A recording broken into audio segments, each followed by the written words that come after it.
my sister was suctioning her neck, and then she was just saying like she's having trouble breathing, like it's hard to breathe right now. She was just doing this and jumping and like flopping, you know what I mean? And I couldn't do anything. Just thinking about it, like I did it, like it's my fault.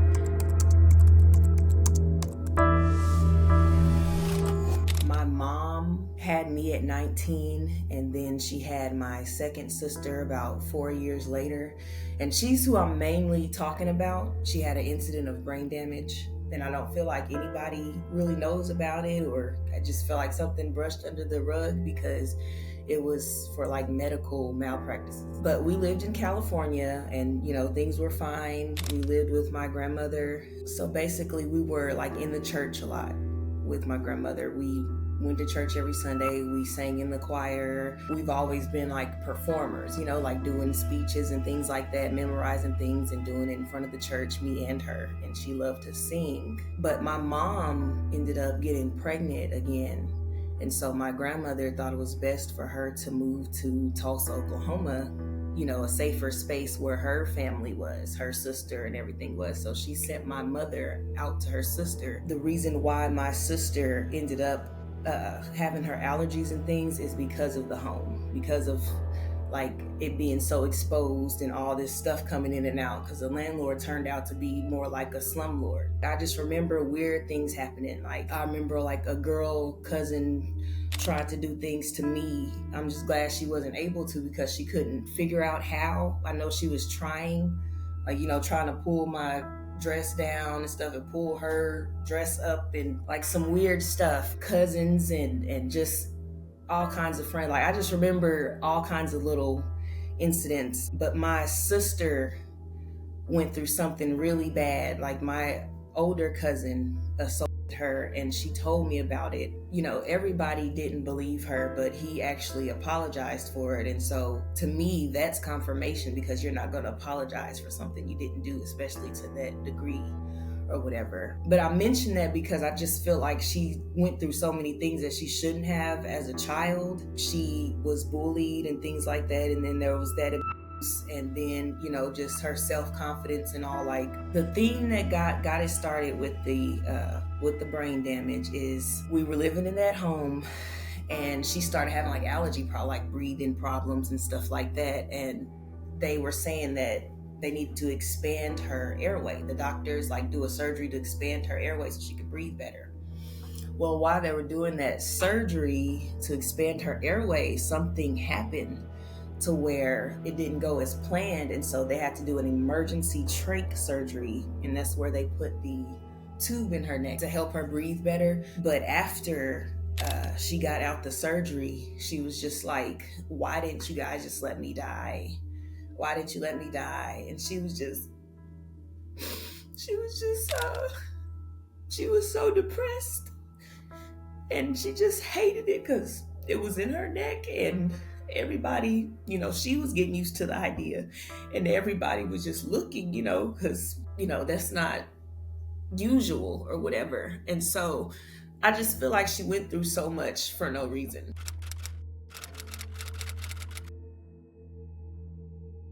I guess we were in the same room, and she had that machine, and like on the floor it would like vibrate, and so like if she used it, everyone heard it or whatever. And I wasn't trying to be mean or anything, and I went and told my mom. I was just like, it's just so loud, I can't sleep, And I regret saying that, because the same day that I told my mom that, my sister was suctioning her neck, and then she was just saying like she's having trouble breathing, like it's hard to breathe right now, like the trach wasn't working correctly. And when she said that, and my mom began to try to help her, she was just like, so you remember what you were just saying and all this, you know what I mean? Like making me feel bad, like you just said that was annoying, and now she's going under or whatever. But it was so closed up that no air was getting through. So we were doing it, and she was just doing this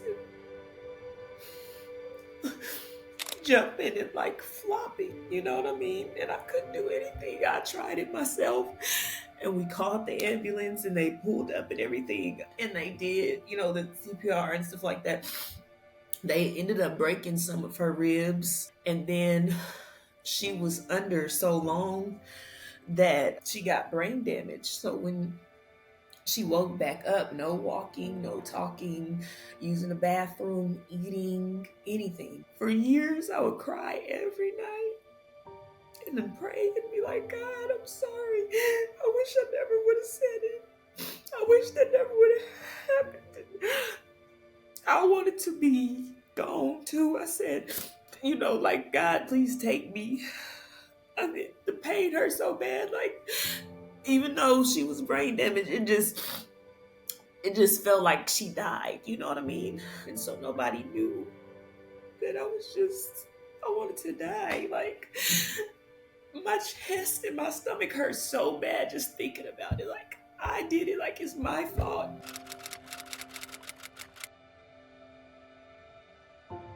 I don't feel like I valued myself. So like after high school, I started just hanging out with people and not really trying to figure out what I'm going to do with myself. And so my mom, she was just kind of like, you haven't finished high school, you don't have a job, you're not trying to get a place, just telling me all the things I need to do. And that made me realize, okay, I need to do this stuff. Like, I need to get it together. So I went back to school and found out that I only had like 2 classes I needed online. And they let me do that. They let me graduate. I was able to get a job. I was approved for an apartment in the same complex as my mom, like really quickly. So I was able to get my own apartment and everything. Right after I got my apartment and stuff, something happened to where like someone wanted to, I guess, I don't know if it was a worker or somebody that thought that my sister should be in a hospital, but they moved her to a totally different city, like an hour away from us, and had her in a certain hospital or whatever. And we all felt like she was acting different, like maybe she was scared or somebody wasn't treating her right, but we couldn't do anything about it because it's like they took over. And so she was fine. It was a children's hospital. After the children's hospital, because she turned 18 and was an adult, they sent her to a nursing home. At the nursing home, she's supposed to still, the whole time she's supposed to be suctioned. She gets food to her stomach through a feeding tube and changed and all that. So they weren't doing that at the nursing home. I don't know if we visited her just once before she died, but she wasn't there long at all and she died. She died for no reason. Like, she wasn't sick. Nothing was wrong with her. And so when we were out there, because they told us she passed and we drove all the way out there and stuff. And I don't know, it's just one of the most hurtful things that I've ever experienced in my life, because I never understood it. Because people talk about religion and all that and God and all that, and I just don't understand in some cases why people like my sister have to go through things like that. The guy that was preparing her body, he told my grandmother, he said, I think you have a case. Nobody ever pursued it, but he said she shouldn't have died. There's signs of abuse. She seemed healthy, but he didn't say exactly what it was, but he was like, if you guys need help, let me know, because I've got evidence, But around that time, he just told my grandmother that. And I was a child, and I don't think that information got to my mom. I don't know what happened in between there. I don't know. I just feel like all of these events have definitely led up to, of course, my life now. But I think it's discouraged me from doing things. Just the self-confidence thing. Like, I wanted to go to nursing school. And so when I was 19, I signed up and everything, to get started with community college. I got my first student loan and I used that student loan to get a car. And I wrecked it within like the first week. And that was my transportation to school. I didn't know about the bus system and stuff. And I didn't want to ask anybody for a ride. So I just quit. And I just kept working for years. I had my daughter. I wanted to go back to school, but I just kept working, not getting my education or whatever. And I feel like I put myself behind because I didn't believe in myself. Whenever she first lost the oxygen and started, like I said, doing this, I can never forget that. I could never, because her eyes got so big, because she was just like,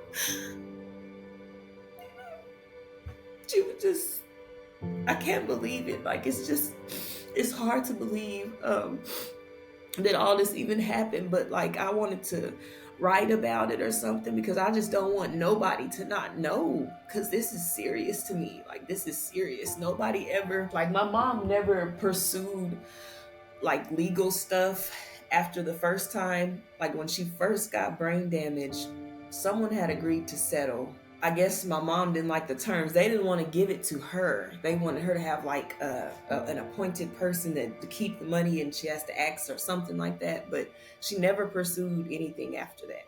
Never. It just, it does help me a little bit, because talking about it makes me feel better. But it just makes me really sad, and I feel like it makes me feel the way I felt before. Like, I can feel it in my chest now. It's just hurtful to think about it, because I don't like to think about the stuff that could have happened to her. Like, when she was in the nursing home, I really don't know what happened, but I just can't imagine as a child not being able to move and stuff, and if somebody did something to her, and it's not fair. It's not. She shouldn't have to go through that, and there's no way. And I think it's just feeling helpless, because I couldn't help her.